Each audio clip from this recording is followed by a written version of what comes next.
Men don't go into marriage think the marriage is there to make them happy. That's the difference. They don't think marriage is to make them happy. No, What but do they women think marriage is here to make me happy. And marriage has never been about that, ever. No, but then I don't think people should get married. How can you say vows for better or for worse, for richer or poorer, till death do us part, but then you get to a point where you're like, oh, I'm not happy, then you're just going to leave? But then, if men are having sex with women they don't want to have children with, then they must understand that that is a risk. I agree. So then, does that mean we should ban abortion then? Yo guys, welcome back to another episode on my channel. I'm sitting in this spot, which means I've got a great conversation lined up for you today. On this channel, we love to talk about all things dating, relationships, and seeing what we can do to attract the kind of person and relationship we want.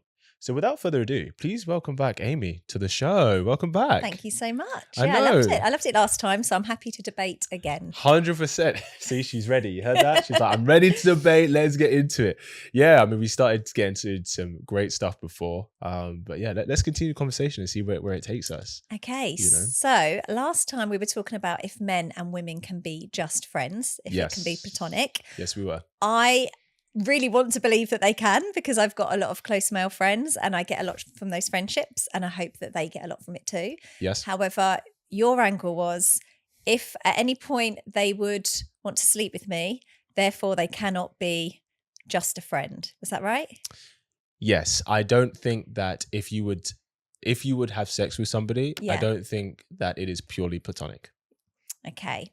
So that got me thinking. So if hypothetically we were dating, right? Lucky you. I know. And I'm very honoured, guys. And I've got friends of 10 years plus, nothing's ever happened. I've never been tempted. As far as I'm aware, they've never been tempted. Would you specify certain rules? And I'm not saying you would be controlling, but I just mean, would there be things that you'd be uncomfortable with? And would you want me to close those friendships off? Would you want me to stop being friends with them? It's a good question. Okay. Personally for me, no, because the way I see it is, if you didn't do anything with them when you were single, you're not going to do it when we're together, right? Especially if they were single too. If they're both single and nothing's happened, I think that's a huge sign that potentially we don't want it to happen. Sure. So no, I wouldn't say you have to cut them off. I wouldn't say feel threatened by that, but I wouldn't feel the need to address it, because like I said, if it didn't happen before, why would it happen when you're with someone now? I think, would there be boundaries that I would express? Would you feel a little bit jealous if I was going out for dinner with them and I'm getting all dressed up and you're like, she's making a lot of effort? Because I would make that same effort maybe for my female friends. But would that make you feel a certain way? No, it wouldn't, because I don't pretend that women don't use their appearance to get favorable treatment from people. So I'd be like, yeah, babe, use what you've got. No, but I'm not trying to impress them. It's just you'd want to look like, well, to be honest, as I've got older, I'll make less and less effort, right? But you still want to look nice in a certain way. And then, so would you, okay, here's a question. So would you feel more comfortable if it was like lunch or brunch as opposed to dinner? Personally for me, I wouldn't mind either way. Okay. And I think some guys would. I think, here's the thing. If I'm with you, that means I trust you. Yeah. Right? And if we're in a relationship, it means that when I say it didn't happen easily, it didn't happen like overnight. It's because, at least I assume we would both be like, okay, is this the person, is this the relationship, etc. But also, like I said, I'm not going to pretend, if you're an attractive woman, you're an attractive woman. Part of your looks can give you an advantage in social situations. In fact, it does give you an advantage in a lot of social situations. So like, for example, even if you're meeting up with a male friend for dinner, you looking extravagant, he's actually more likely to pay for you than if you just rocked up in your joggers. Now, here's the thing.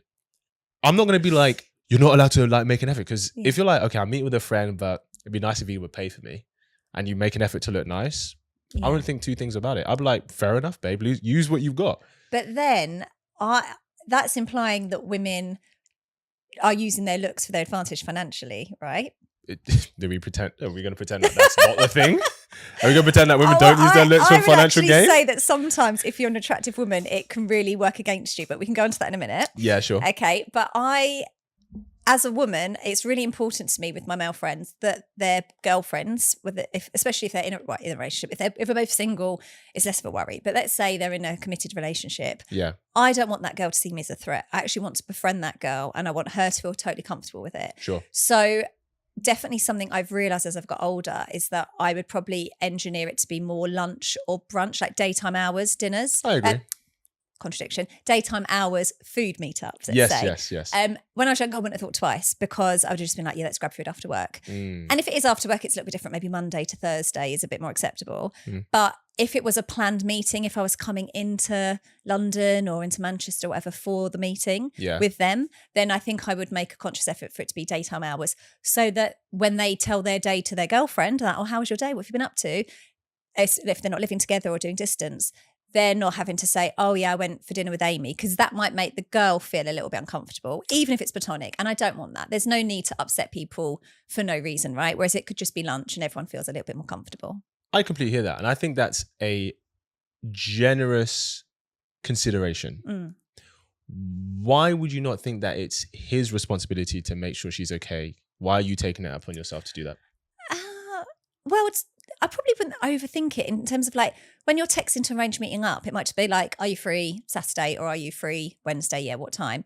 So maybe they would have the same consideration too, but it's also if you're a real friend, you don't want them to have conflict, and men don't always think things through, right?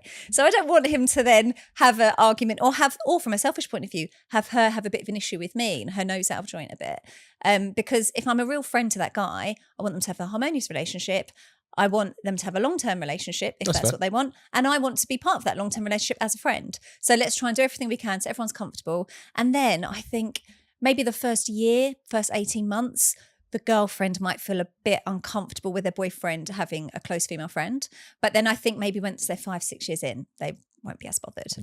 I'd like to think anyway. Yeah, I hear that. So does that mean that if a male friend was single, you would meet up with him for dinner? 100%. Yeah. But if it's just a friendship, why would it matter whether you're single or in a relationship? Because I am super relaxed and okay with male and female friendships, but we don't know how the partner's necessarily going to feel. So if their partner was okay, you wouldn't think twice about it? If dinner was all we could do. But I know that like people can feel a little bit jealous, can't they? So let's try and make everyone feel as happy as possible. But here's the thing. Someone feeling jealous, what I'm trying to say is this. Because would you apply that different standard for your female friends? No, not at all. Okay, so you already know that male female friendships and female friendships are different. Yeah, I would say it's less about how I feel and less about how my friends feel, but it's more about outsiders being cynical, unfortunately. So we might know this is completely platonic, but some people, like a lot of girls don't have a lot of male friends, right? So the girlfriend might not have a male friend, so she can't. I've actually had that situation before. She can't then relate, and the guy can't go back and go, well, I don't mind when you go out for dinner with Mark, because there is no Mark. She's only got female friends. So then the balance comes a bit, swayed. And also, men don't like headache. So I want to keep my male friend. He means a lot to me. And therefore, if his girlfriend has an issue with it, eventually he probably might cut me off, because it depends. Do you prioritize your romantic relationship over your friendship? I would say you shouldn't, but I also do think that you have to respect people's boundaries. And after a while, the guy might be like, going out for dinner or going out for lunch with Amy is just not worth this headache. So you get pushed out. So I'm trying to not get myself pushed out by being complimentary to the girlfriend's potential worries. So I hear that. Yeah. And I don't even disagree with you in terms of maybe having boundaries for your friends. Like, I have boundaries with my female friends, for sure. But I think the fact that you would change the dynamic of your friendship based on where they are at romantically or not is a big indication that that male and female friendships are different. And when I say different, that there isn't a potential risk for romance. Maybe. I love the romance. Yes. Not different for me in how I'm viewing them. I'm literally viewing them the same, genuinely, if they are completely single or if they've just got engaged. In my eyes, they are the same person. Yes. But I do understand that loads of people have been burnt, right? I've been burnt when a guy's had a female friend and then you later realise there was more history than they let on and things like that. So just to sort of I know how honest I am. I'd like to think how honest the guy is, but you've just got to make sure that people feel comfortable, right? Yeah. So when you say that they had history, was that, so when you said you got burned, did that guy and that girl, was she an actual friend, or was that somebody he had history with that was just still around? Because I think those are two very different things. Oh, goodness. I think there's probably been various situations, but one that sticks out particularly, well, I've had one guy who's his he didn't have any close female friends, right? But he was quite a down person, right? And I thought he would really benefit from having someone to talk to. Mm-hmm. So he told me because me and him were friends, but like we both knew we liked each other, but we met through university. So we're on each other's radar, right? Sure. And he had this female friend, and he told me that she'd liked him a bit. This was right at the beginning when I got to know him, and he didn't like her back. And I was like, all right, okay, fine. And I assumed that status stayed the same until me and him became boyfriend, girlfriend. So we weren't dating at the beginning. We just knew each other. Yeah. Me and him went out, and I would say to him, oh, why don't you go and speak to, let's give her, what name can I give her? Brenda, right? Yeah.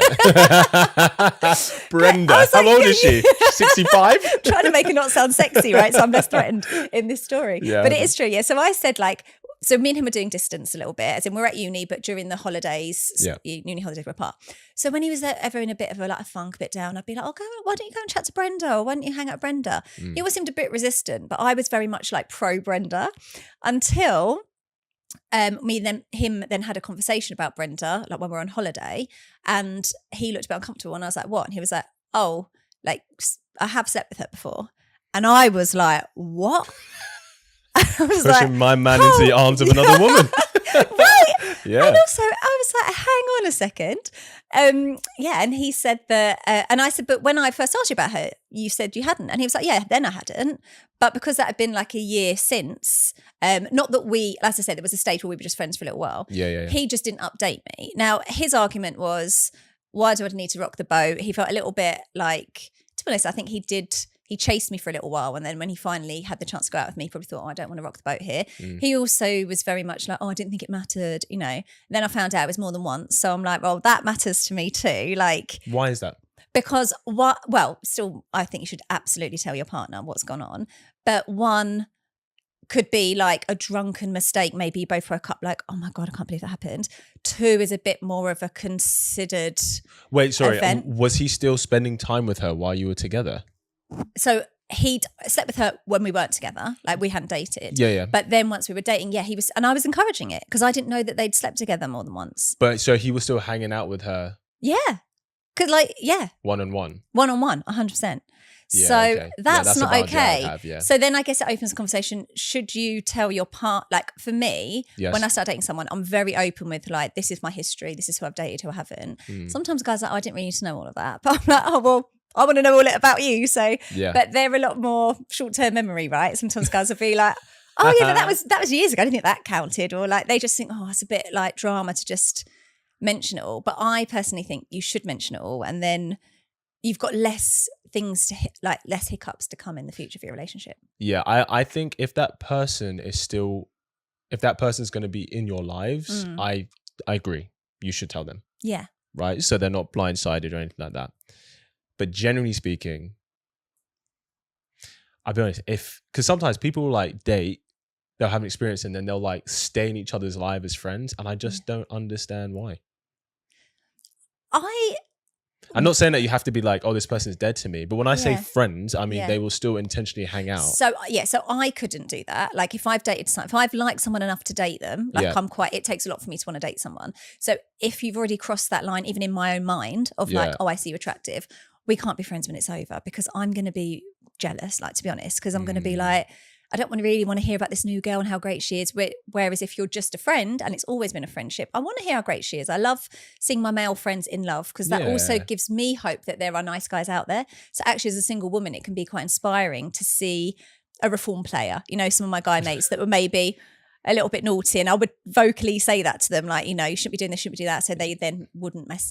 This is the thing. Guys aren't always going to tell their girl mates all that they're up to, because they know that we're a bit more judgmental, I think, than their guy mates. Probably, right? Yeah. But now when they've been a reformed player and now they seem genuinely in love, that is quite inspiring to see. And I think, oh, there are nice guys. How did we get onto that? What was what were you saying? Can we be friends with exes, even if it was a casual dating yeah, just said, thing? yeah, why would you still be friends with someone that you dated? So if I dated in any sort of form of capacity, if it was that great, why aren't we still together? Do you know what I mean? So if we got on that well, so I'm just like, we might have been incompatible, but you need to go your way, I need to go my way. This is too awkward. I agree. I can't deal with that. However, I am open to being corrected by other people who have different experiences, who might have dated someone and then they realise they were just better off as friends and they're still friends in each other's lives. If they can do that, all credit to them. I can't do it. That's interesting. Yeah, I hear that. I just think, are people really out here being like, I just need more friends? Like, are people really out here doing that? Especially of the opposite sex. Do you know what makes it messy? No pun intended.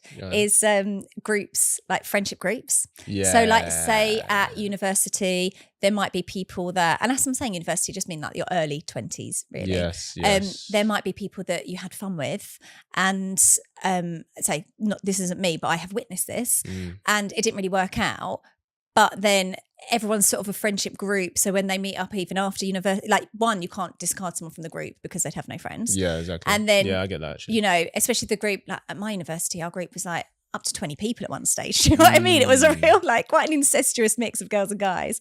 And so now a lot of them are married with kids and they, I'm assuming, have no feelings for the people that they messed around with at uni, but they are still in that kind of friendship group. Now, so I guess that's friends by association though, isn't it? As opposed to hanging out, oh, hey, friend, we're going to go for coffee. Yeah. Maybe there's layers of friendship. There's like a close ride or die. Yeah. Or there's an acquaintance that you're friendly with. Yeah. Yeah, 100%. I have a question. Yes. You know, you said look at your guy friends like, oh, wow, it's really great when you see they're really good guys and it gives you hope. Yeah. How come you've never considered them? If they're really great guys. Yeah. Because to me, like one of my best guy mates, right? He is so sweet, really funny, really kind.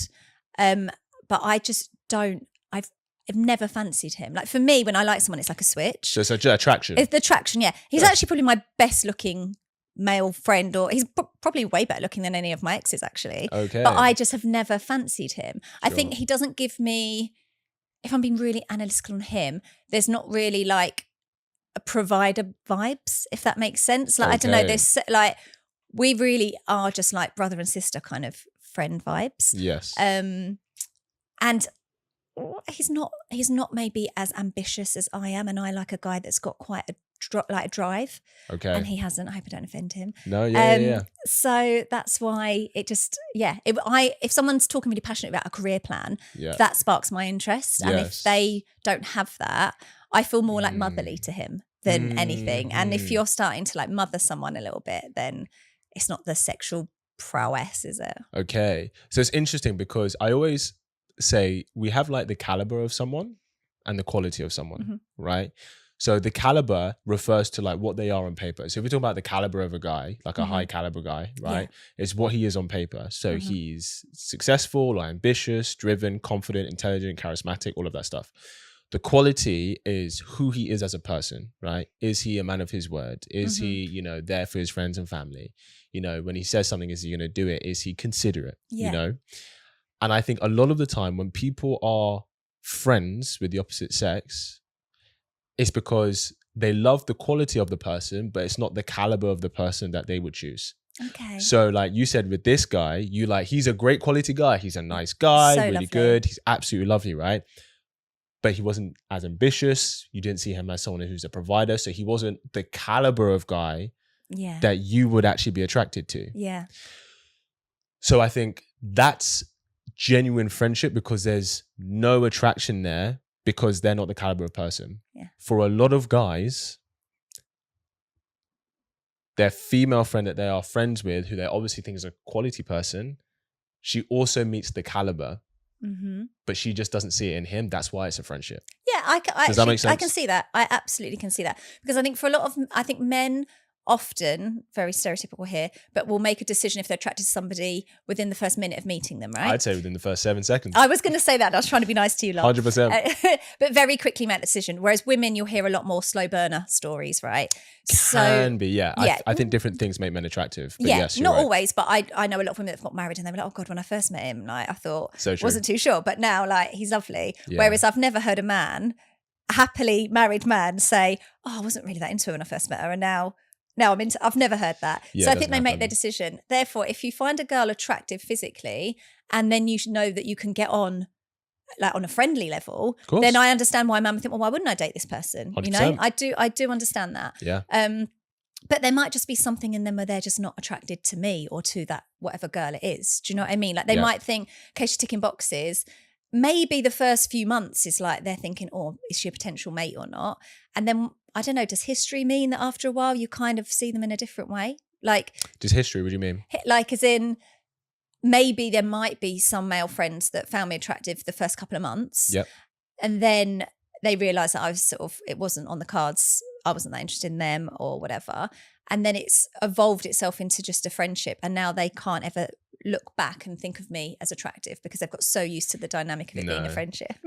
No. So the same way how you were like, if it doesn't happen where a guy's like, oh, I wasn't really that attracted to her, but now I'm attracted to her, right? That doesn't happen. It doesn't happen the other way either. It doesn't disappear. It's like, if he finds her attractive, if she's gotten less attractive, like she's doesn't look after herself, all of that stuff, then sure, that can happen.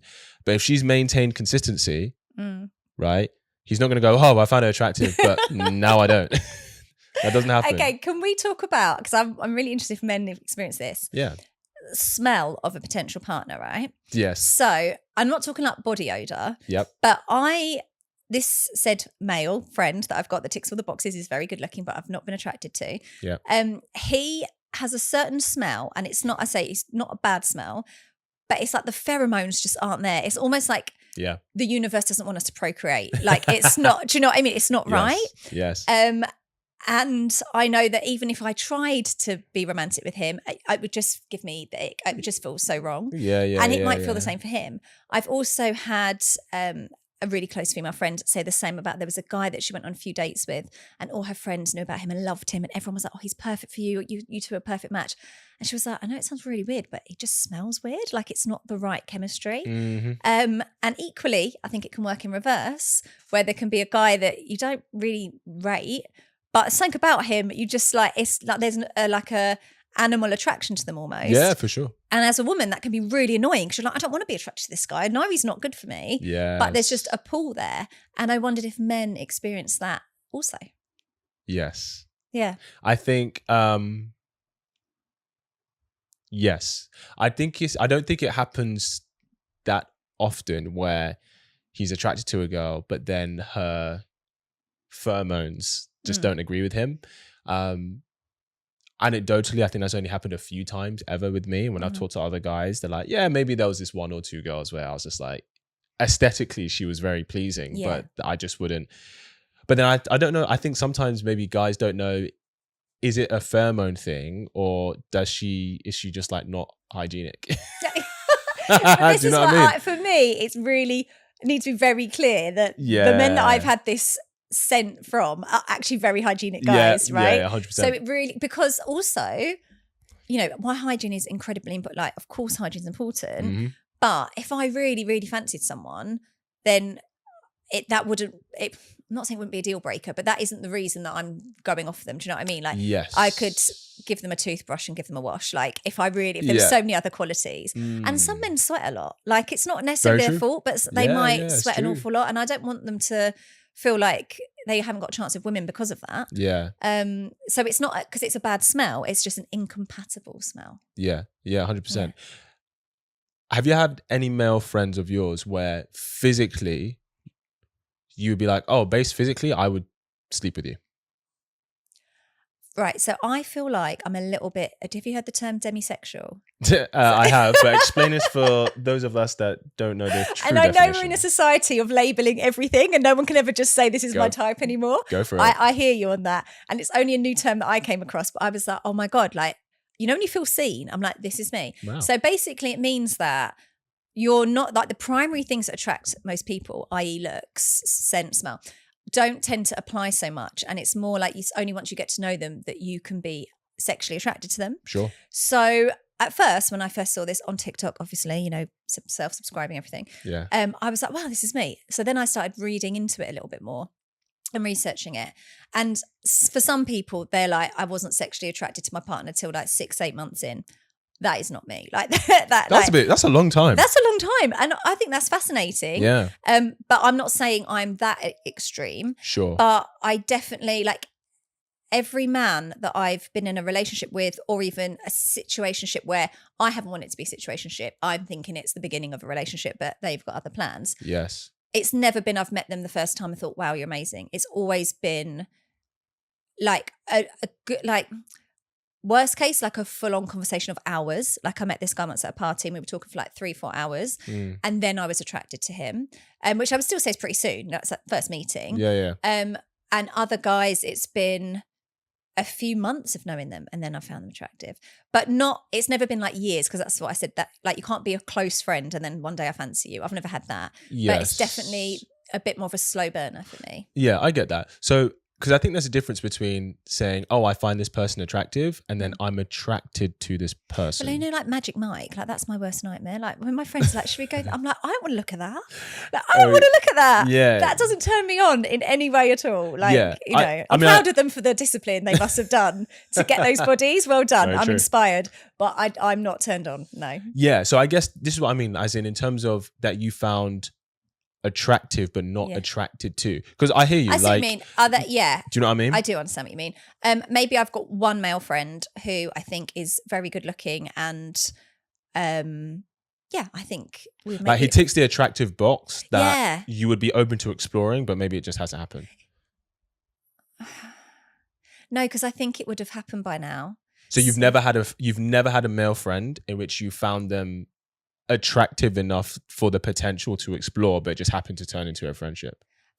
No, I don't think I have. Okay. Unless I've got one, there's like one, God, this is going to really out me, but I've got one male friend who I probably would date. I don't think he's attracted to me. Sure. But he's been in the category of a guy I like for the whole friendship. Do you know what I mean? Sure. So for me, it's always been a little bit like, oh, I like him a bit, but I don't think it's reciprocated. Yes. Whereas all the others are genuine friendships. Sure. So you know how it is with that guy? Yeah. What if I told you most of your male friends that are single, it's like that with them for you? Oh, that'd be horrible. I hope not. Now she knows. No, guys. I hope not, now because then it's because like if that is the majority of male and female friendships. Not all of them. Yeah. But the majority. But then can I just say, maybe this is more a female thing. Yes. Is that with this guy that I like now, it's definitely waned in the last 3-4 years. Like I've known him years and years, and I liked him quite a lot at the beginning, and now it's kind of, you get used to like, okay, this isn't happening, right? Yep. But let's take me back 6 years when I was a bit more like interested and a bit more optimistic. Yes. Then if he told me about other girls that he found attractive, that would make me feel a bit sad. But I'd have to do the poker face of like, oh, right, yeah. But inside I was like, like, I don't think my guy mates are thinking that when I'm talking about other guys. I honestly don't. Okay, so what if they're in a relationship? Then I don't think they think it. I think different. Yeah. I think even then sometimes, because it could be, the reason they were even open to someone else was because they couldn't pursue it with you. Right? But I don't think... But I think it's less likely. I mean, girls need to know our worth, but I don't know if I'm that attractive. They're just like really aching when I'm mentioning people. Or like, say, like with that guy I liked, if I text him and he took a while to text back, and then when he does text, you're like, oh, that's exciting. I don't think my male friends are getting that excited from my texts. Even the single ones. Maybe not necessarily like excited for text, because you texting back isn't you showing interest. But like, it would be like, for example, if they threw in some flirty banter and you reciprocated that, that would excite him. Well, I'm a flirty banter kind of girl, so I need to rein this in. Just leading all these guys on, Amy. No, I do. You know what? I do worry because, and I don't think we should go into this today because I know you've covered this podcast before about going through guys' phones, right? You can chat. I don't mind if you want to talk about it. One thing that is a shame is that because I'm very playful, right? Even in my job, I like some work I've done. I have to be very humorous, right? So I've had to write memes or podcast blog, what would you call them? Like blurbs and all this stuff. Like Yeah. I work in entertainment, so I have to indulge my playful side on the daily in terms of content I make, right? Yes. So therefore that is my character. So because I treat my guy friends like my girlfriends, I could be held accountable on occasion where they might be like, oh, that was a bit flirtatious, because it's the same joke I'd make to my female friends, but it wouldn't mean anything. Do you know what I mean? 'Cause Sure. it's playful. Yeah. But I must admit, again, this is something that's more in the last few years, because I've been understanding that some girls aren't comfortable with their boyfriends having female friendships. Female friends. I have to scale it back a bit. So like, it's such a shame, because sometimes they'll say something and I've got like a really funny joke that I want to say. And it's not flirty, but it's playful. I know what you mean. But then I think, no, cheeky. because it's cheeky. Yeah, I'm very cheeky. It's cheeky. But then I think, if their wife or girlfriend or, whatever read this, they might think, it's not as platonic as I thought. Yeah. So I just scale it back. So my guy friends probably think I'm a lot more boring than I am, but it's because I don't want, if they start smiling at their phone and I'm smiling at my phone, it's a slightly dangerous territory, and it's 100%. And I don't. And also, even if it is completely innocent, if the girl gets suspicious about a different female friend he's got, maybe she sees me as the angel, as she should, because I am a girl's girl, but maybe she starts getting suspicious about his behaviour with another female, so she goes through his phone. I don't want her to then to be like, because it's always going to look worse in black and white if you weren't there. Do you know what I mean? Like, that's human nature. I mean, so I'll be like, like hearts. I do heart emojis all the time to people. Like, if it's a friend's birthday, right, you get a happy birthday with loads of heart emojis. And I have sometimes done that to a guy friend and then like sent it almost straight away, and then, oh my God, no, I shouldn't send a heart emoji. Like, he's got a girlfriend. Oh no. And it's so innocent. In case she goes through his phone. Do you know what's really interesting? I completely hear what you're saying. Yeah. I think a lot of guys will be hearing this being like, so basically the reason you're taking all these precautions with women is because you know how crazy women are. I know. Well, she's probably going to go to his phone. She's going to read into everything. But us girls aren't crazy. Sometimes we're just sensible. Sometimes it's not crazy. Sometimes it's strong. It's intuition, and you've just got to have evidence either way. I'm with those girls. If those girls want to ring me up and ask me what's going on, where was he? That's cool. I want to. No, I think that's fair, and I kind of say that tongue in cheek. I say it tongue in cheek. I do have to ask the question. Wait, before we go on to that. Yeah. So you know how you're saying with this male friend who... I've never spoke about this, by the way. Well, you heard it here first. I might get married off the back of this, or I might get dropped as a friend. You never know. Who knows? Or maybe he's just like, oh, that's really sweet. I'll take you out for dinner. Oh no, I don't want him to think that's really sweet, because that's like pity. I don't just be like, oh. No, that's what girls do to guys. No. But you know how you're like, okay, your attraction to him has waned over time? Yes. Right?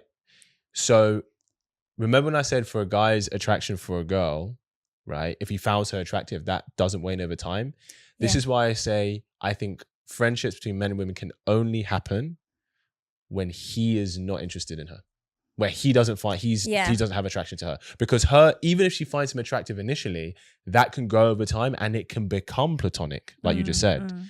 For guys, it stays consistent unless she, what's the opposite of a glow up? Like a dumb down.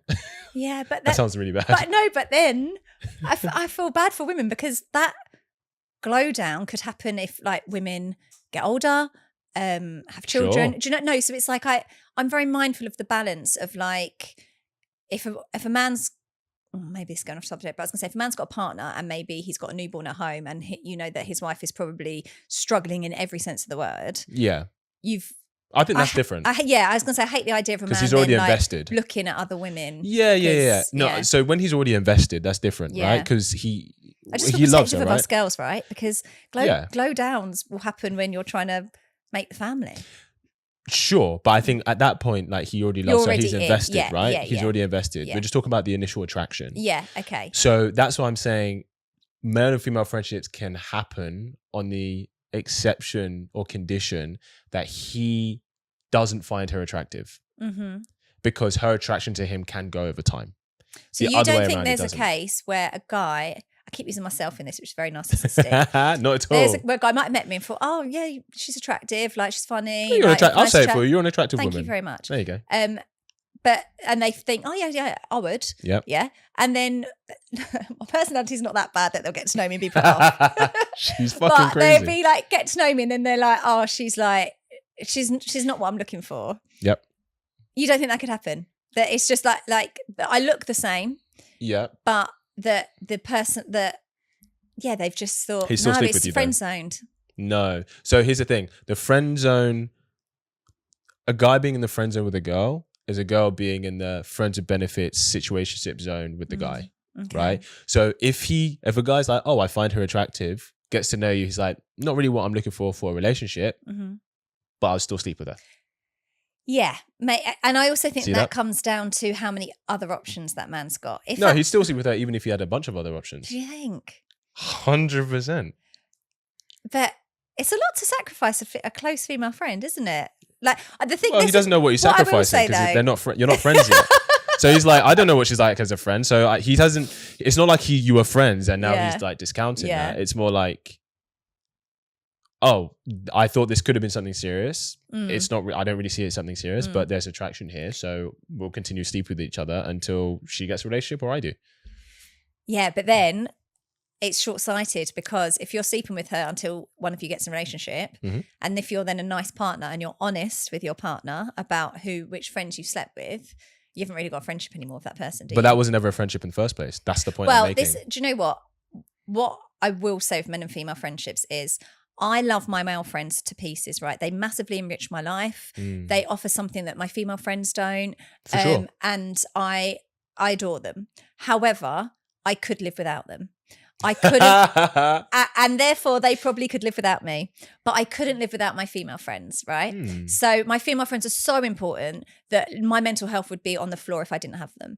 So that's fair. They are, and the love I have for them, I don't even want to say is more than my male friends because I love my male friends, but it is it's like a family, like they're real family love, whereas my male friends are friends. Because they understand, some men will never understand the woman's experience. And part of a lot of time how we connect with people, we very much connect stronger with people who have similar experiences, or we have asimilar experiences together. So yeah, I get that. That makes sense. And also, I think I touched on this before, but women have a lot more tolerance for deep conversations, I think. So like if I've gone through a breakup, or if I'm stressed out at work, or if I don't know what I'm doing with my career, my female friends have a lot more patience to chew that over and over and over again. I don't think my male friends will appreciate me chatting about if I should get back with my ex or not for 4 hours. I don't, like, men are problem solvers. After 40 minutes, they're going to be like, listen, he's not going to change. You either accept it and get back with him or you move on. They're very like black and white. Yeah. And they won't want to meet up with me if all I want to do is have deep, deep chats. But my female friends, I think, would. And I would do it for them. And I think we enjoy the deep, deep chats more. Yeah, 100%. It's more playful with my guy mates, definitely. Yeah, I think this really showcases how men receive love from their friends and how women receive love from their friends. Because guys very rarely just meet up just to talk. In fact, I don't think they do that, right? But it's like, oh, if a guy friend comes to me and he comes to me with a problem, me showing him love is going to cool, let's figure out a solution, right? But sometimes women, you just want to talk about it, right? Sometimes just expressing it is enough for you. That's all we're asking for. 100%. And sometimes we have to learn that as guys. I had to learn this, like being in a relationship with a woman. Because naturally she comes to me with a problem. Yeah. We're like, cool, this is what you need to do, etc. But no, sometimes she just wants to be heard. And also sometimes coming up with a solution is you're cutting her off mid-flow. 100%. Right? Because you can see where this is going. But this is where we don't understand. Yeah, but we're like, let us finish. Yeah, it's true. But you will probably have a lot more patience for that with a girlfriend than you would a female friend, right? I agree, because I think for a guy, the talking deeply for her, etc., that's an investment for him in her. Yes. As opposed to like he's doing it because, I think in some things he might actually want to be fair. But I think as opposed he's doing it because this is what he loves to do in his spare time. Yeah. It's a bit of like yin and yang. To have the relationship, you've got to take the rough and the smooth. Yes. And for the man, the rough, it's not really their favourite thing to have deep chats about how much he hates Tracy at work. Yep. But they'll sit and listen because they want to be there for their partner. 100%. Every time I met with my guy mates wanted to talk about Tracy from work, I don't think we'd meet up again. They would meet up. They would, you've got to temper it a little bit.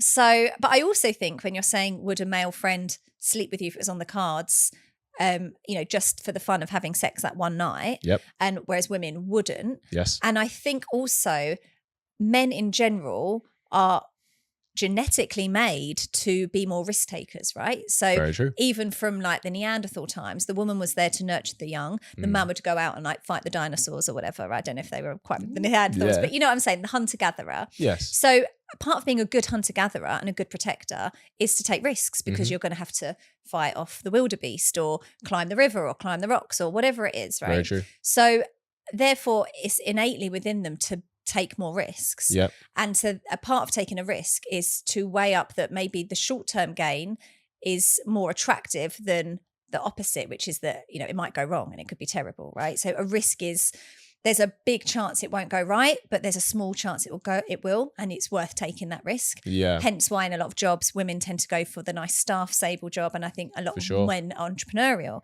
Women probably have the same ability to be entrepreneurial, but it's a natural instinct to be secure. Yeah, 100%. Therefore, if sex is on the table with a female friend, a female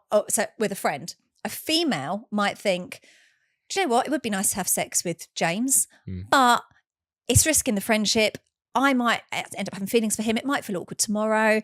I'm going to leave it, right? I personally wouldn't want to have sex with a male friend, but I bet there's women that debate that in their head. Oh, I could have fun with him, but I don't know. Whereas a man might think, oh, I'll have fun with Sarah. Like, yeah, I can get sex tonight. Absolutely. Sarah, I'm there. Yeah. Not really thinking of what the loss will be for that one night. So maybe that is why, like, it's more like you're taking the risk.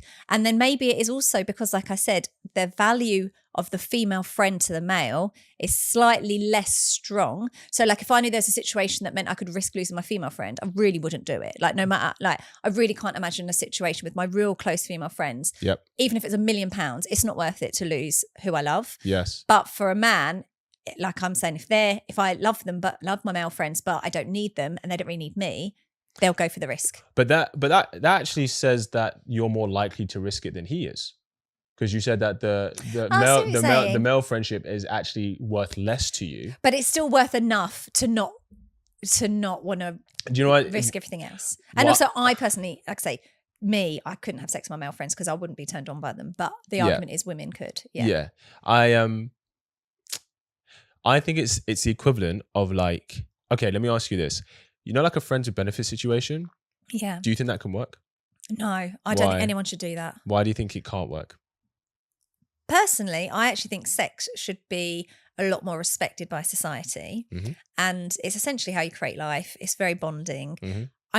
I absolutely respect people that have one night stands. Because it's tricky, right? If you say sex should be more respected, then people that are more happy to be more liberal with their sexual attitude might feel like I'm judging them. It's not that. Yeah. But I do think that we've made it such a easily acceptable commodity that I think a lot of people get hurt by that, to be honest. Okay. There's probably a small percentage of people that can have sex with no feelings, and you know, if you're two consenting adults, go for it. Yep. But I think there's a lot of people, particularly women, who will tell themselves, I'm fine with it, no strings attached. I'm fine. I've seen that happen with some of my own female friends, right? Yeah. They're smiling. I'm like, who are you texting? Oh, just this guy. And we kind of, you know, she knows him a bit, and it's like, oh, I don't think we're going to be boyfriend, girlfriend, but we might meet up. And I always say, no, I don't think you can do a one night stand or, you know, similar. And a lot of them have never tried that. This happens to a lot of girls that come out of long-term relationships, right? They're suddenly like, oh, no, I'm just going to have my fun era. Yes. He's having his fun. This is fun. And society tells us, you know, don't settle down too quickly. Like, enjoy yourself, women's liberation. Like, we fought for this. Like, go have fun. So then they do that. And I would love to tell you a story where a girl's come to me and been like, yeah, that was fun. Not seeing him again. He's got a girlfriend now. And if that chapter's done, every single girl has come in tears being like, oh, but we started to hang out more. Oh, blah, blah. And sometimes they won't even admit to themselves while it's happening how they're feeling. Yep. And every single human, including myself, once you start liking someone, you do ignore the red flags, right? So they might start to realize, oh, maybe I'm making a bit more effort when I'm going to see him, or I hope he stays for breakfast, or whatever these, you know, friend with benefit scenarios are. Yep. And then I think, but they don't end it because they secretly hope he might change his mind, or if he gets, the more time he spends with me, he might fall in love with me. Yeah. And it ends in tears. Yeah. So essentially the reason, and correct me if I'm wrong, the reason you're saying you believe it doesn't work long term, because usually the woman will get feelings for him. I think that's more likely. I don't think men don't. No, it's not impossible, but that's usually what happens, more right? Probable, yeah. Okay. So now, but she's more like, if she does, she's more likely to see if feelings are on the table compared to him, right? Because I think women will see the consistency. So let's say you're friends with benefits every Saturday night for a month or however it works out. Yep. You'll get used to that familiarity. He's making an effort. It's a closeness. It's a bond. Remember when women orgasm as well, oxytocin is released, which is a bonding chemical. Yes. So I feel like, women will often, I don't want to, I don't know if you watch Sex and the City, but I'm sure there's a few Samantha Jones, which is women that are quite liberal. I'm sure they exist. Yeah. But I think often if I was to hedge my bets, the woman's going to get attached here. If you're loving this episode and these kinds of conversations, then I want to give you something. We recently launched the Kits Angels community. This is a sisterhood for women who are tired of what the dating scene has given them and are ready to take their love lives to the next level. It's a space for you as a woman to not be alone in your journey to love, where we learn, talk, and share our experiences as part of a strong sisterhood, with some leadership and guidance from yours truly, of course. Not to mention never before seen videos from me on how I've led dozens of women to meeting great men. And so as a thank you for watching this episode, I'm giving you a month's membership completely complimentary on me. Just click the Kits Angels link below, and when you join the group, message me the code phrase Angels Podcast and I will pay for your membership. Now back to the episode. Yeah. So a woman who is, I said where a guy who's friend zoned with a girl is the same as a woman who's in a friendship benefit zone with a guy. Hang on, let me get head around that again. Say that again. So a guy who's in the friend zone with a girl is the equivalent of a woman who's in the friends with benefit zone with a guy. And the reason I say this is because when a guy is in the friend zone with a girl, he's giving all the emotional investment and benefits as if he's a boyfriend without her giving any of the physical intimacy, right? Yeah. When a woman is in the friends with benefit zone with a guy, he's getting all the physical benefits as if she's a girlfriend without having to give any of the emotional investment or commitment, right, of an actual boyfriend, right?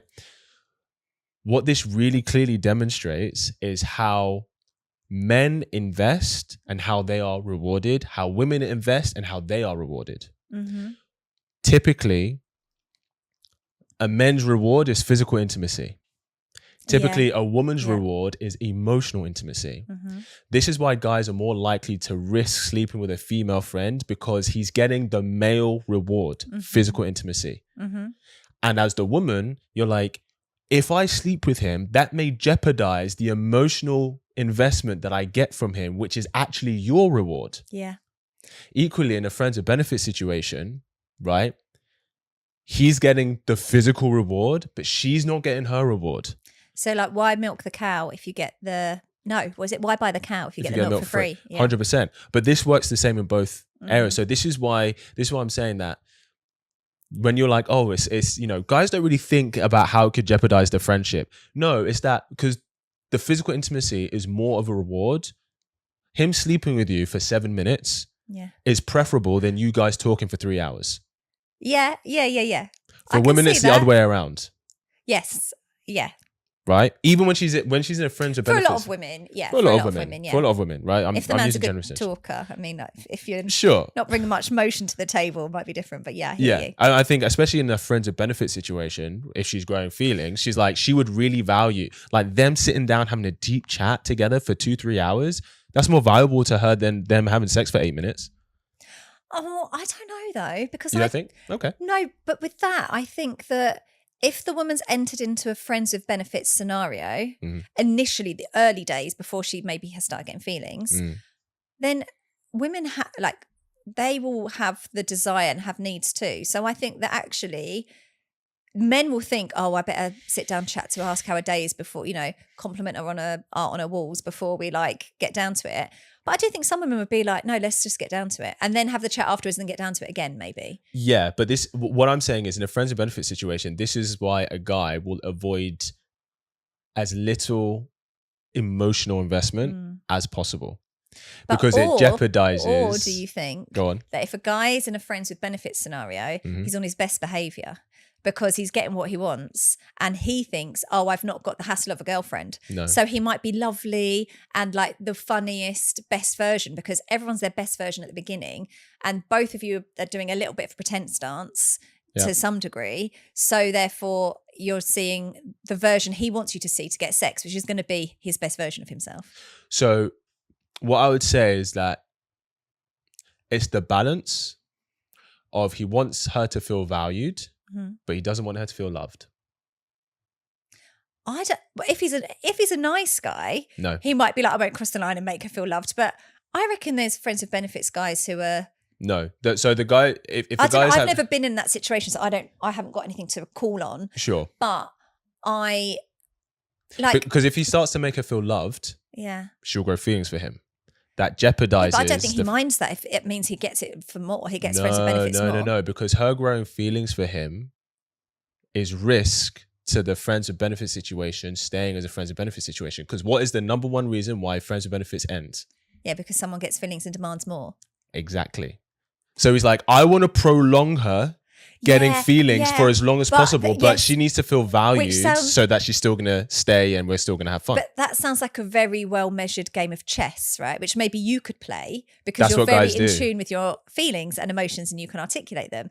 But like as girls, little gestures mean the world to us, right? So if a guy like hypothetically, I say I've never been in a friends benefit situation, cannot imagine. Yes. But let's say I was meeting up with a guy and that was on the table and then he was like, oh, I was at the shop and I got you like Twix.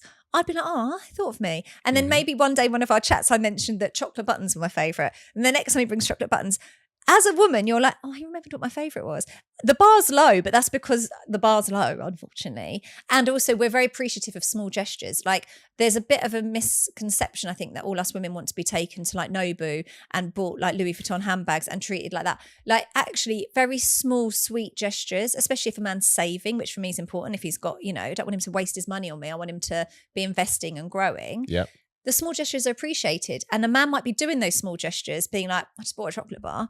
But she's texting her friends like, okay, so we slept together. But he'll say, remember my favourite chocolate? And then he did this. And then he like dropped me home or he let me stay over.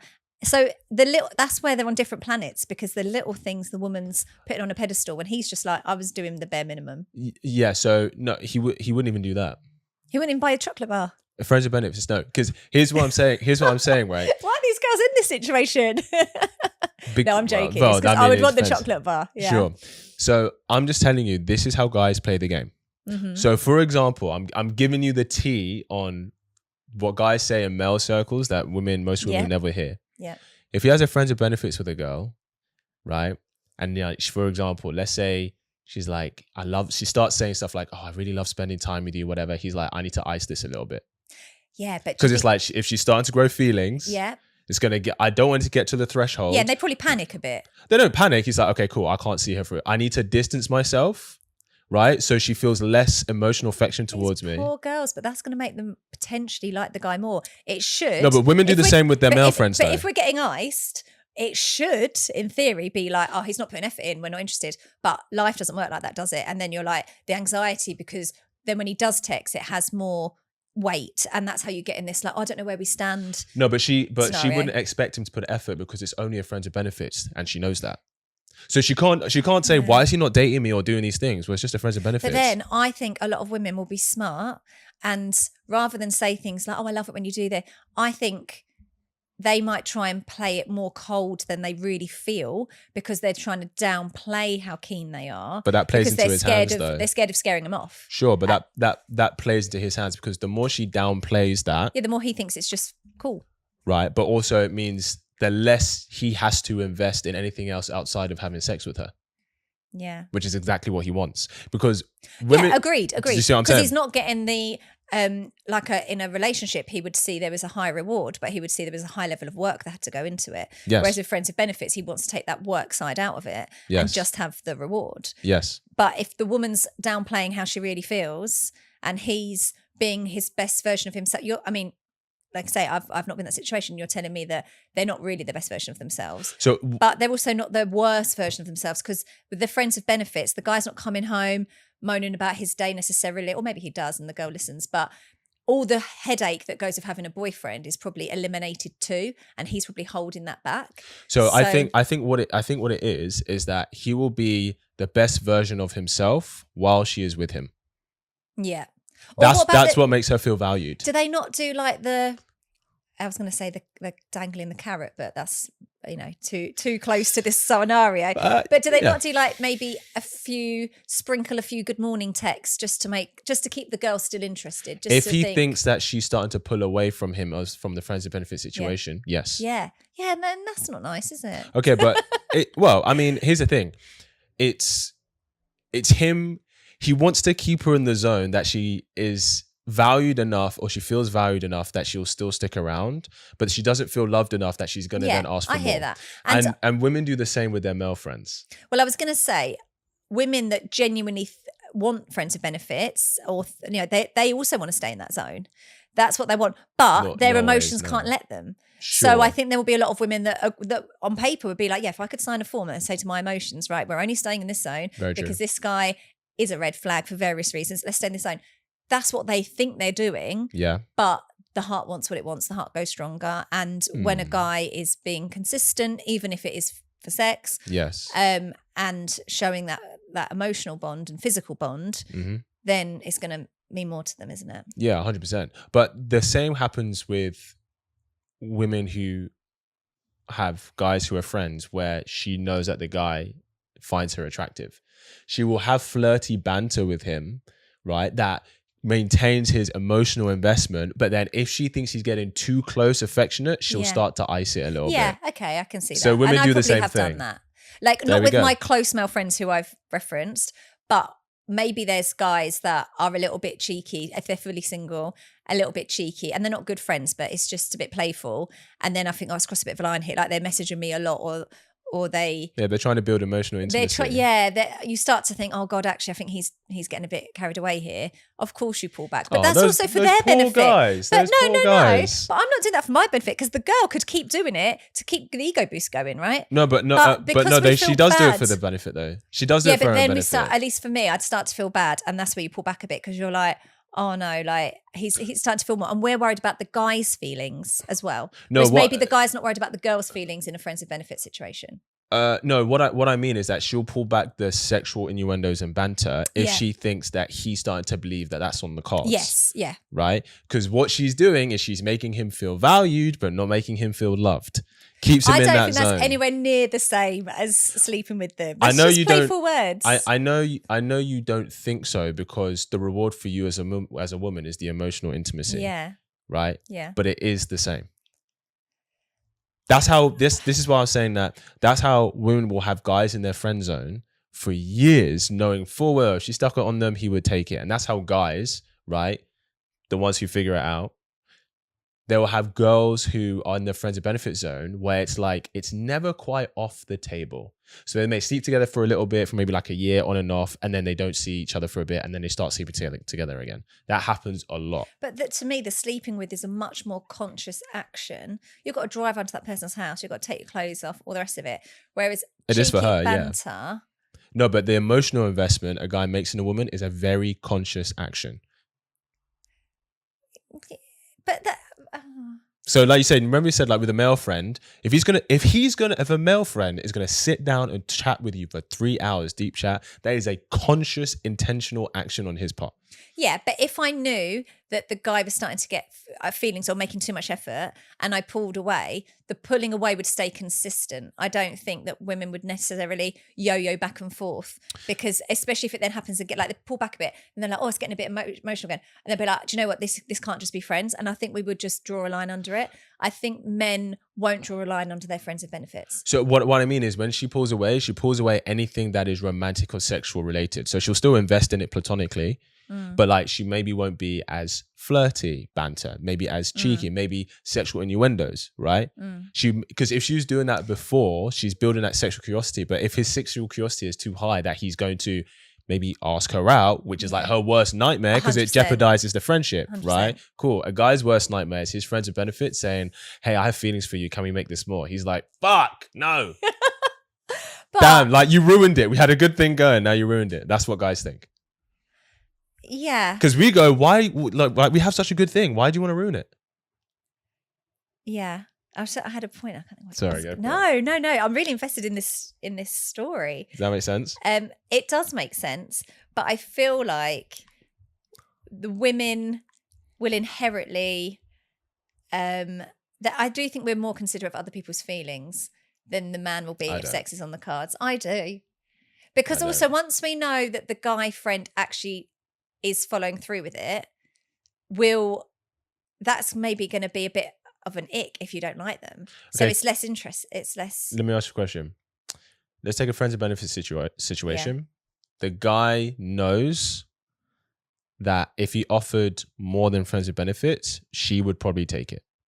The guy knows if he offered more than friends with benefits, she would take.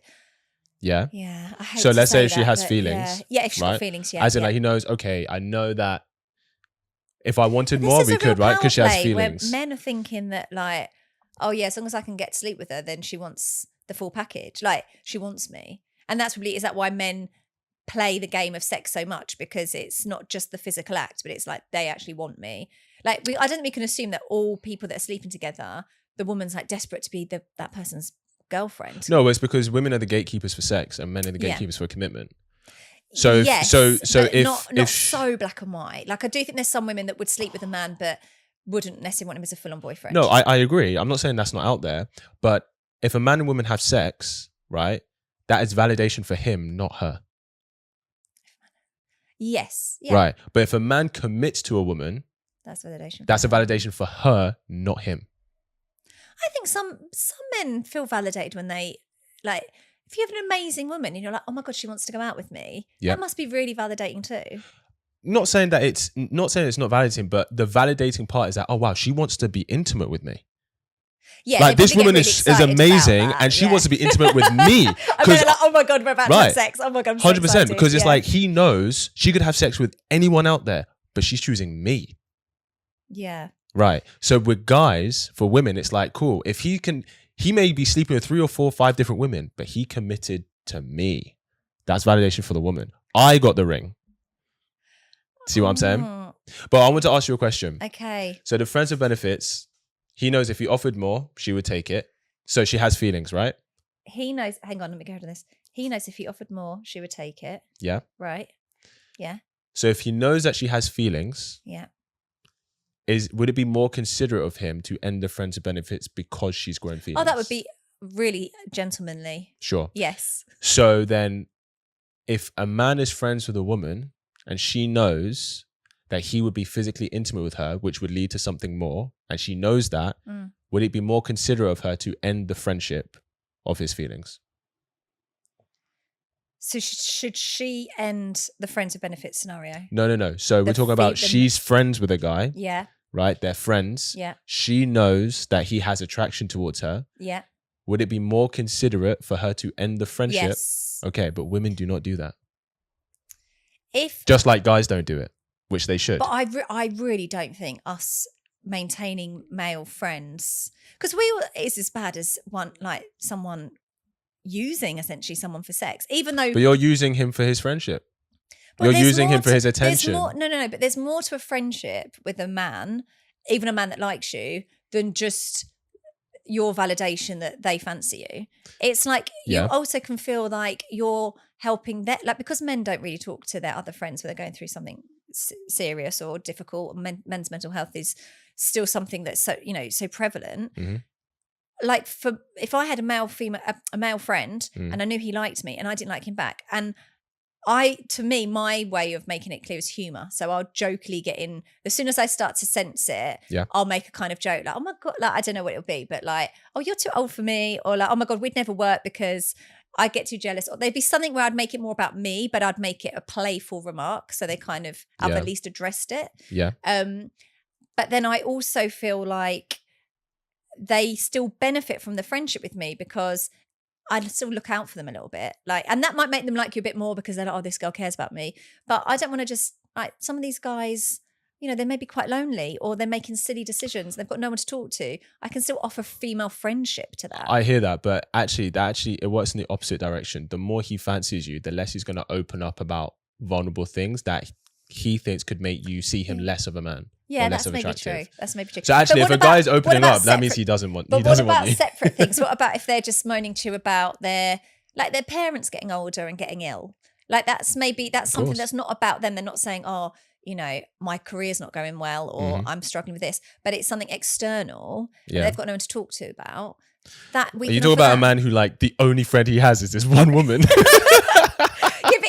but but genuine things like parents being poorly, right, is a good example, because they talk to their other male friends. Their male friends might feel a bit awkward and comfortable and be solution based and be like, oh, well, you should like get home help I think get this. And then that's like, well, that's not going to help. The woman will be like, oh, I understand that must be really tricky for you. Have you thought about doing this? And they've got a lot more patience and time. And that's still valuable for a man. No, I'll be honest. I think women underestimate how much they share with each other behind closed doors. You just don't see it. I hope they do. Yeah. I hope they do. But like you said yourself, it's more shoulder to shoulder. No, I'm saying that's how they share. That's how they bond. Yeah. But but women just bond differently with men. But that's not saying that men don't share those things and they don't do those things. Do you think men give as much emotional support to their male friends as a woman would? I don't think they do. But I think mostly men feel more supported when where guys are like, okay, let's figure out a solution.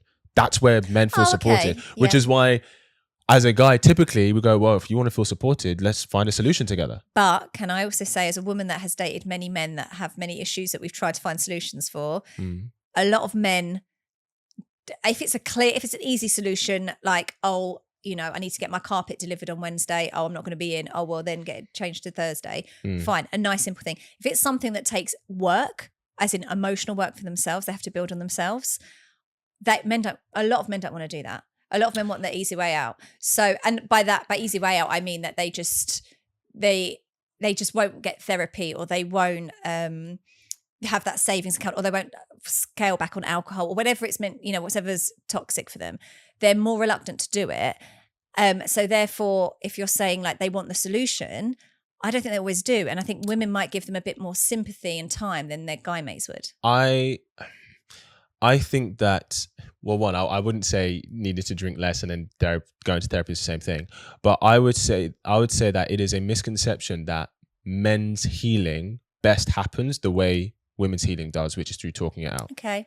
A lot of men's healing comes from actually doing things, physically doing things, physically accomplishing things. Well, that's men's healing and men's therapy. The happiest as opposed people to just are sitting down people and talking that, to someone. use their hands, right? So a lot Sure. of men do trade work as a job. That's traditionally more of a male role. And they're meant to be the happiest people because they can actually see what they've built, and then it's a sense of like accomplishment. But that, I don't think that always can apply to. I think that to their emotions. No, but I think it's more. I think that does apply more to men. So, like, for example, if a guy comes and he's like, you know, like I'm overweight and, you know, it's like I'm depressed, etc. You know, he might say something like, oh, well, I'm depressed because I'm overweight because I'm depressed. Yeah. And it's like, no, you're depressed because you're overweight, bro. But do you think men are actually having that conversation with each other? Because I don't. I think a lot of depressed men aren't confiding in anyone. I think they do, but I think the language is different. So, for example, a guy might come and be like, look, I'm feeling really down on my luck or whatever, like things aren't going well, right? What he's saying is, I don't feel good about myself. I don't think, I hope I'm wrong. Go for it. But I really don't think overweight men are saying to their mates, particularly if their mates aren't overweight too, oh, feeling really down, I'm going to join a gym. I think they just quietly go and join the gym. No, but then they'll be like, oh, mate, I didn't know you've been going to the gym 3 times a day or a week or whatever. No, but what he might say, for example, he might say something, for example, he might say, oh, you know, I just, women just don't like me. And guys will be like, yeah, because I'm going to be honest with you, bro. You're like 5 stone overweight. No, these conversations aren't happening. I don't think it is. Why do you think men even start working out in the first place? I think they feel embarrassed with who they are. No, it's to attract women. Yes. Well, it depends how overweight we're talking, right? No, I'm just talking about getting into great shape, period. If you're an average shape guy and you want to get in great shape, there probably is a motivation of pursuing women. Hence why single men will probably go to the gym more than men that are in comfortable relationships, and why the patterns pile on if you're in a happy relationship usually, because you're less on, you know, you feel less, you've got less to prove, you're having cozy dinners, things like that. Yep. But because men can be really cruel to each other with banter, banter. That's how we show love, though. Yeah, agreed. But therefore, might not mind banter about something that you're fairly comfortable in. Sure. But if it's something that really is troubling you, I don't think men want to bring that to the table because they don't want to risk it becoming banter. So no, because we can differentiate between when a guy's like, if he's about to break down, guys will be there for him and they'll be like, how can we fix this? But we don't go, let's spend the next 3 hours talking about it. Because for us, it's like, that's not helpful. That's not a solution. No, and that's because you're a nice guy and you're very emotionally aware. But I don't think all men are emotionally aware. If a guy said, oh, look, I'm feeling really down about my hairline, I think I'm going to go to Turkey and get it sorted. Like, it's really troubling me. I feel like embarrassed. I can guarantee the next time they all meet up in a group, everyone's going to be like, have you booked your flight to Turkey yet? Like, men aren't always that kind to each other. Look at stag do's and hen do's. On a hen do, if the woman is really is getting drunk, we're like the first ones to be like, have a glass of water. Do you want to pace yourself? Should we have a sit down? We can go home early if you want. Like, you know, looking after them. Yeah. Guys are like, dirty pine. Like, do you know what I mean? So yeah, but this it's is all my human. point. They still love their guy, mate. Like, they're still on the stag do for a reason. They might have even, spent a lot of money they didn't even have spare to support their mate. They're good people, but I think that they may be not as mindful of their words and how that can trigger their male friends. What I'm saying is that men use different language because we bond differently and we solve solutions differently. Yeah. So like, for example, I think there's a subconscious thing in guys. It's like, if I believe that you're capable, I'm going to tell you the truth. I'm going to tell you to get to work. If I don't believe you're capable, right, I'm going to try and like just comfort you and just like talk to you, etc. Yeah. And because part of how men will show love to each other is through solution-based things, that's why how we show love is by taking the piss. Yeah. Like there's nothing worse, right, than imagine if like I do a performance, a friend comes to see me, they think it's terrible, but they're being really sweet. There's nothing worse. I'd rather he be like, that's when you know it's bad. Yeah, but that's worse than him just going, look, bro, I'll be honest, man, this wasn't your best work. I'll be like, thanks for telling me, man, I appreciate it. I'll be like, what, really? But I'll be like, that's real love. That's more loving than him trying to like protect my feelings. Yeah, nobody wants fake friends. And same as with a woman, a real friend will sit you down and hold you more accountable. I don't think women do that, no. But no, I think real friend, I think women prioritize making her feel better than necessarily telling her the truth if they think she's emotionally vulnerable right now. Well, what I think is that women, we're a lot more optimistic, say, with men in terms of believing that they can better themselves. So I think men are good with their guy mates, exactly like you said, of knowing their limitation. So if they've got a guy mate and they know that, say you had a male friend and you knew that he wasn't the most athletic, right? Or this isn't going to be the best example, but he said to you like, I want to become like a pro athlete. And you're like, mate, you haven't got the discipline. This is not really you to do these things. And he's like, no, I'm going to be it. You're a lot more real with them. And then you're a lot more, I would say that's discouraging though. I would say that's different though. No, say that they wanted to be in a band or something, because an athlete is hard because it's like you've got it or you've not really with like your physical ability. But obviously discipline takes you from average to great. But I think with a man, he'll be like, I've had male friends who just don't go on the property ladder. They keep saying they want to save and they don't. And then they spend it on frivolous things. And then when you say to another guy, like, oh yeah, I know he's been saving for a long time, they're like, he's not going to do it. Like, he's awful. He's always spending, Whereas a woman will stay with that man and be like, right, let's do a savings plan. You can do this. We try for a lot longer before we throw the towel in than men do, I think. I don't think, the statistics do not support that. 100% they do. No, they don't. Because in long-term relationships, most marriages, women the men leave walk away. No, 80% of marriages are initiated by the woman. That's when the woman's got to her. I honestly believe that's when the woman's got to her breaking point, and she's tried, and the man hasn't picked up on the cues. So here's the thing. Of course, you're going to think that because you're a woman. No, I don't think many women wake up and think, do you know what? That's not. I've had enough here. That's not what I'm saying. They will stay through the bad periods. I think the guys give a lot of more empty promises than women do. I didn't make a comment on who gives more empty promises, but your statement was that men leave more and that women have more patience and will stick it out throughout the relationship. And there is no statistics that ever supports that ever. The only reason I think that men would stay and not leave despite being unhappy or not believing in the woman is because they don't think they can get better out there. No. If they suddenly woke up tomorrow, body of a god, they would be like, I'm off. No, I think the reason men stay is because men have a stronger sense of obligation than women do. Women will go, I'm not happy, so I'm leaving. No, I don't believe this at all. Really? I really don't believe. You don't think women what are more about loyal if to children are them? involved? Sometimes they leave, but sometimes they'll leave after the kids are done. No, Because here's the thing: when most women who leave, a lot of women who leave marriages, right, it's because they say, I'm not happy. That's why they leave.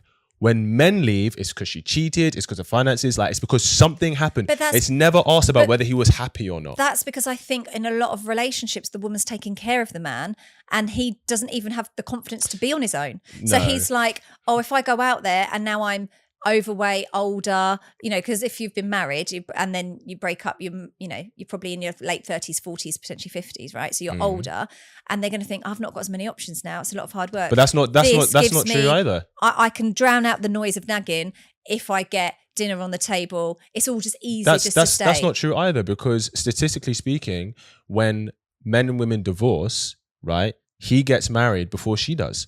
Yeah, because he can't be on his own. It's not because he's looking for someone to replace their ex-wife. Doesn't make sense. How can he have more options and then suddenly he gets a relationship easier than she does? That doesn't make sense. Because I reckon his standards aren't as high. So I reckon the woman is single, but she's learnt from the mistakes and she's thinking, oh, do you know what? Like I've been a dog's body for someone. Someone needs to be amazing to sweep me off my feet now. And I can survive by myself. Because for a lot of women, say you've got 3 kids and then you've got a husband who's not really pulling his weight, you've actually got 4 kids. So a lot of women are like, oh, do you know what? It's me and the kids me. That is not the majority of marriages, and that is not why most women leave. Most women leave because they say they're not happy and they feel that they can do better. Yeah, but what's taken them to being unhappy? I think they've tolerated a lot. And if a man was that level, do you know what the difference is? Men don't go into marriage think the marriage is there to make them happy. That's the difference. They don't think marriage is to make them happy. No. But women think marriage is here to make me happy. And marriage has never been about that, ever. What do you think a marriage is about? Marriage is about commitment and duty that you've made to somebody and the family you're going to build together. Marriage has never, ever, ever been about making people happy. That is the romantic and Disney films that we've grown up on. And this is a really big reason why the women of old didn't leave, because they understood it was a commitment and obligation. But people today, they leave because they're not happy. But I applaud that. If you're not happy, well, then don't get married. Stay. Well, I'm not married, but no. But then I don't think people should get married. How can you say vows? For better or for worse, for richer or poorer, till death do us part. But then you get to a point where you're like, oh, I'm not happy, and you're just gonna leave. But then, I'm not the biggest. Then don't get married. I'm not the biggest believer in marriage for that reason. I would agree, because I think if you how can you make a promise to be in love with someone? That's fleeting. So what you're promising, and you're getting the government involved in it, is that I'm going to stay and be together with you forever. Mm-hmm. So I don't look at people that then go through divorces as failing at marriage. I think that it would have taken a lot of guts to go through a divorce. And I think women really, really think long and hard about it before they go through a divorce. I don't think they wake up and go, oh, I'm not happy, get me the divorce papers. I don't think it's that at all. I think they've tried. I don't think they wake up one morning, decide they're unhappy and then divorce. But what I think is they think that the marriage is there to make them happy. And so when it's not making them happy, they think it's wrong for them. But isn't there something, it's different if they're putting their happiness above the happiness of their partner. But do you think it's everybody does that? I don't know if that's true. I think that's true. I think a lot of women suffer in some level, whether it's financial, emotional, to let the man shine at certain stages. And I think it's fair if the woman then gets her turn to shine. But I think a lot of women shine? Like they get to put their career, the man puts their career first, or but women choose men who are more ambitious than them. You said that's the kind of man you want to choose anyway. That's the sort of man I want, but most women want that. Yeah, a lot of women want and expect the man to earn more, but that's also because But I would also say that is because because there's a lot of women that don't believe that they want to be like. As a society, we imply that oh, it's unfair and it's easier for men to get opportunities to be successful. But I think there's a lot of women that actually don't harvest the need to be successful. Not all women, but they're not looking to be the provider. They think a lot of women will think of their career to their 30 and then think, well, that will be the stage probably when I have kids and I'll take a step back. Yeah. So therefore the man they want to more excel. But that doesn't mean that they I can't believe that you think that the women just leave if they're unhappy? Like, why No, would I you said more women leave because they're unhappy why than would you men. stay? Yeah, but why would you stay if you're unhappy? What? Who are you trying to prove it to? Because the priest? Well, Like, well, who- don't. who Okay, gives so you a here's award for what I would getting say. married? Here's what I would say. Right, outside of exceptional circumstances like abuse, etc. Yeah. If you would leave your partner because you are unhappy, then you should not be getting married. But is there a time frame on the unhappiness? I absolutely appreciate get that married. marriages will have highs and lows. Yeah. So you're unhappy for 1 year, you have 2 years of happiness, you're unhappy for another year. Okay. But at what point are you who are you trying to prove it to? You're just going to stay unhappy? No, so here's the thing. And That's what I'm saying. Don't get married. And do you think that it's fair on a man to be with someone who's unhappy? Are you going to be happy if you know your spouse is unhappy? So long term. well, this is what I'm saying. Like men have a stronger sense of obligation, which is why they stay. Regardless of whether they're happy or not. Men do. I think good men do. I mean, look how loyal men are to football teams.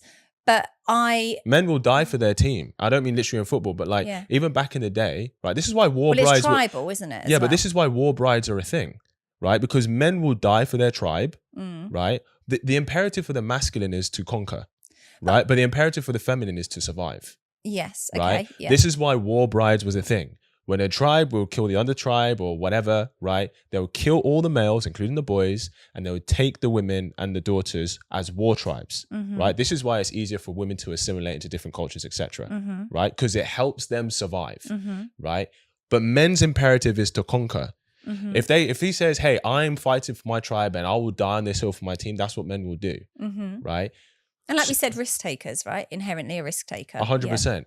So as a woman, if her priority is if she believes that the marriage is there to fulfill her happiness, well, of course, it makes sense that when it's not doing that, she thinks this marriage isn't right for me, I'm going to leave, right?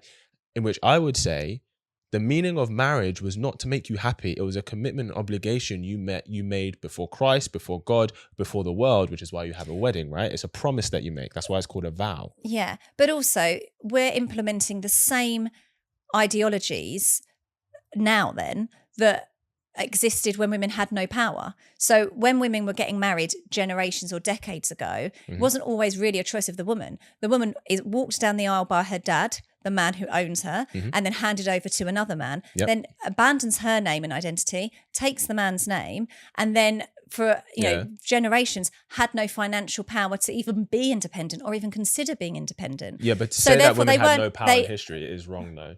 No, but in marriage, it was heavily weighted on the man. The power dynamic in a marriage. Well, he was the head of the household, yes, but most women would want that. Most women still want that now. A lot of women back then couldn't even imagine equality because it just wasn't an option. But I don't think there is equality in any relationship. No, but if you're saying why women are going, why would they want their happiness to be important now, and generations ago women accepted that they weren't happy and they put up with it.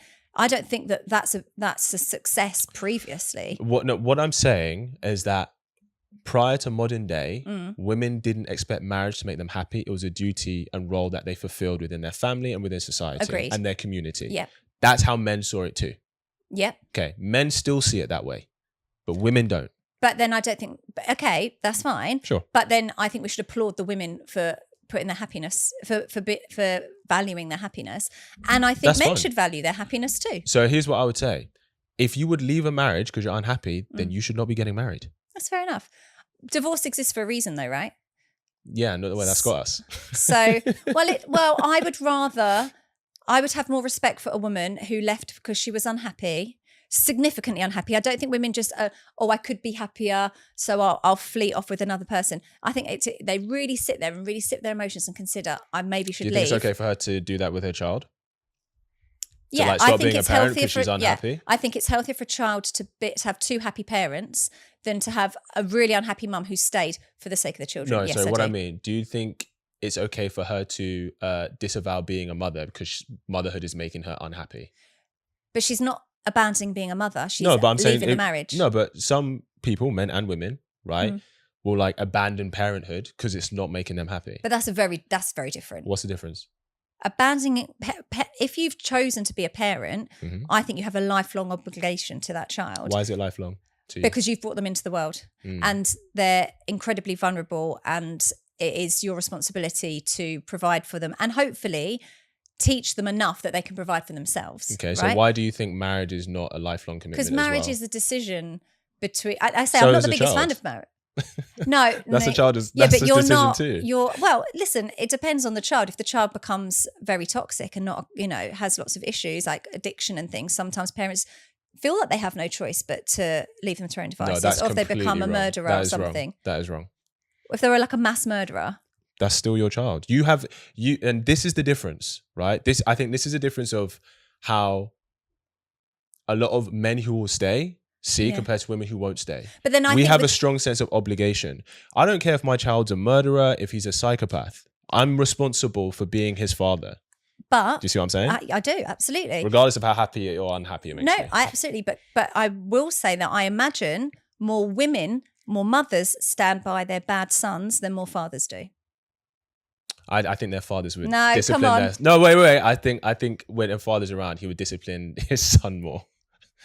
Fathers tend to discipline their sons more. Maybe, but that doesn't mean that maybe, but Yes. There's a lot of absent fathers in the world, right? I agree, but I think a lot of the absent fathers is because a large portion of women choose to have children with men who never want to be fathers in the first place. But that's putting the responsibility onto the woman.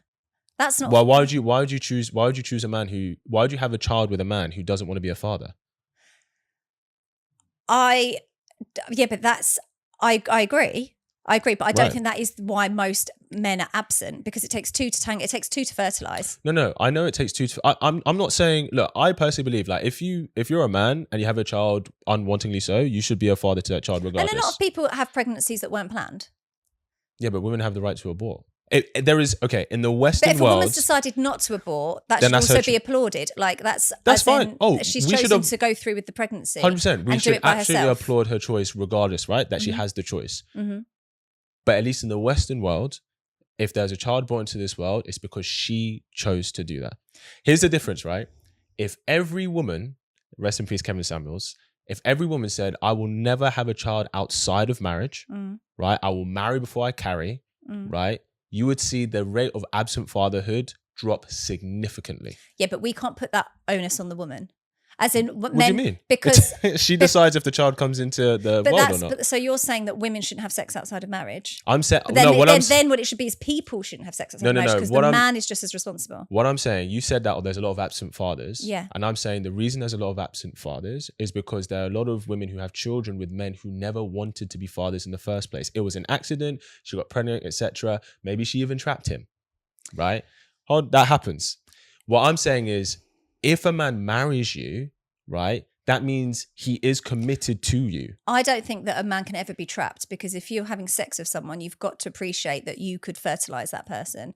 So therefore, you've got to appreciate that risk is on the... smarter than that. No, that risk is on the table. Every single time you have sex, there is a small percentage that you could impregnate that person. Wait. So you have to take that So let me ask responsibility. you a question. So if a woman lies about being on contraception, I gets pregnant, I think if you're having, you don't think that's her trapping him? No, because I don't think that if you're having casual sex, she lied to him. If you're having casual sex, you should be using condoms. You shouldn't just be relying on a woman taking medication. She could be poorly, and the pill isn't 100% effective.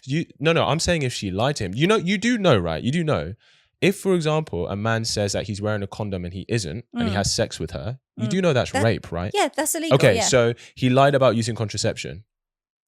Neither should be lying about using contraception. No, hold on. If he's using contraception, then the risk, if a man is insistent that every time he has sex he uses a condom, then the onus is, it's less likely that a woman's going to get unintentionally pregnant. Why do you say if a man lies about contraception, it's his fault, but if a woman lies about contraception, it's still his fault? No, I'm not saying that. Neither should be lying about contraception. No, but when I said if she lies about contraception to get pregnant, you said that's not her trapping. I didn't understand that was your point. I didn't understand this point. Yeah, so if she lies about contraception because she wants to have a baby, and I don't think this is happening as much as men are thinking it's happening. Amy, I'll tell you from first-hand experience.